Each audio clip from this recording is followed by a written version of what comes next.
कामी व्यक्ति होते हैं ना, वे अपनी कामनी के रूप में देखने लग जाते हैं। और जो कुत्ते प्रवृत्ति के लोग होते हैं, समान प्रवृत्ति के लोग जो होते हैं, वो उसे मांस के रूप में देखने लग जाते हैं कि ये तो मेरे आहार का तत्व है, आहार लेने के लिए सोचने लग जाते हैं। एक एव पदार्थेषु त्रिधा भवति विक्षिपा, एक ही पदार्थ को तीन तरीके के लोग तीन तरीके से देखते हैं महाराज।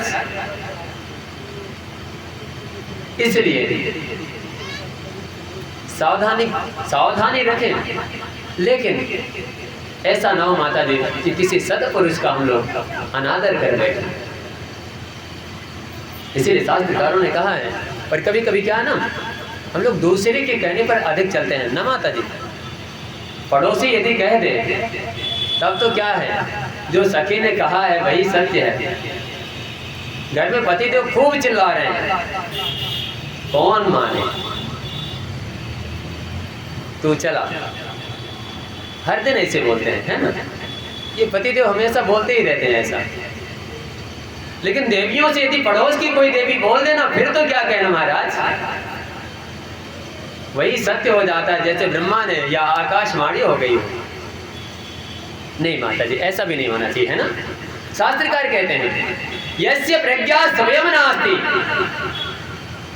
यस्य प्रज्ञा स्वयं नास्ति शास्त्रं तस्य करोति किम, लोचनाभ्यां विहीनस्य दर्पणः किं करिष्यति। अर्थात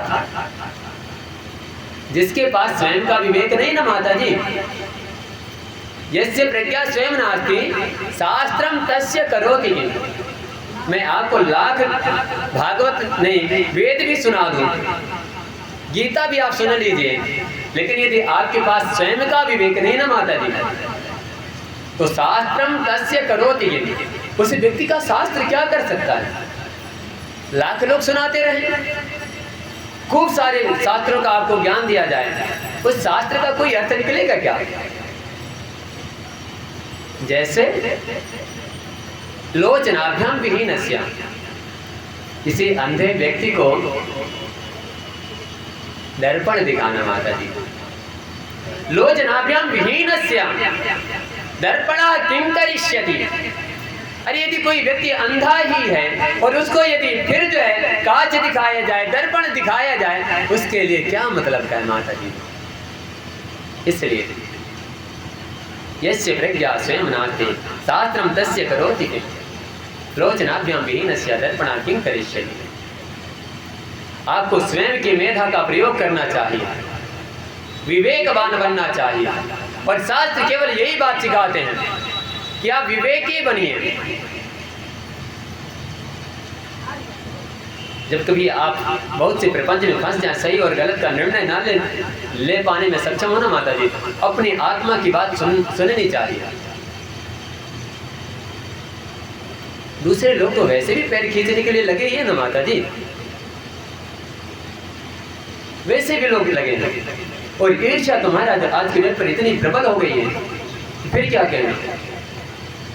एक संत जी कहते हैं कि एक व्यक्ति ने अच्छी तपस्या की भगवान की, उसने वरदान प्राप्त किया और वरदान में कहता है, प्रभु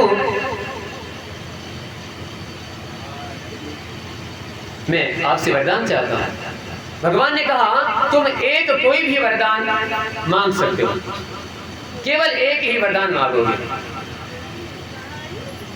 वो भी बड़ा चालाक था,